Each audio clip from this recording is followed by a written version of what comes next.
this is part two of Reform or Die, talking about the institutions. Look, and it's very prescient. As we're speaking, breaking news that Israel has intercepted the flotilla. Now, so we know the brothers, with their sincerity and their conviction, are both praying deeply and put a heartfelt plea to Albanese to protect the flotilla.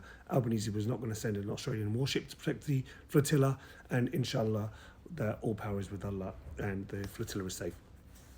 But we know, and we could have put money on this, and I don't think it was gambling because there was no chance it wasn't going to happen, that Israel was going to use all its power, its might, and its institutions, its naval, its fleets, its whatever, to attack and disable and harass the flotilla. So we knew that was going to happen, and look, it's happening right as we speak, which now puts us in this very awkward position, which is, do we chase the story, or do we sit back and say, they keep doing this and we keep doing the same thing? Now, we have institutions, and in this case, I'm going to talk about the mosques. Our institutions haven't planned. And what I mean by planning is, information is now available that we can start saying, we need to start training up a generation of politically active Muslims. We haven't strategized.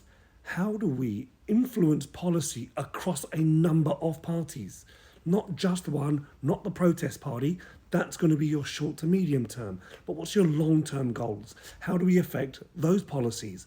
And then we haven't executed or created support networks that when somebody gets into the political process, they're not isolated, and then neutralised or converted onto the enemy side. And we've seen all of these three things happen before. So what's those systems?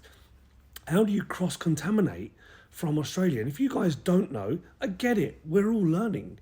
But nothing stops you reaching out to your institutional brothers in the UK, MPAC UK or MCB, or pick a group that you can align to. And nothing stops you reaching out to your brothers in the US. They're out there, CARE or MPAC US, or pick a group. Doesn't matter. Nothing stops you reaching out to Canada. Just, you can do this, but you choose not to. We had Muslim votes. Well, Muslim votes matter. In Australia, we had Muslim votes in the UK. I felt the UK one's pretty ineffective. The one in Australia has been much more effective. But the war isn't over.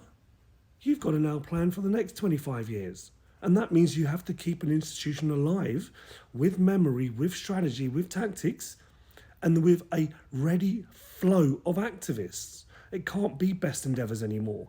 It's not good enough. It's not working. So we either reform or we die.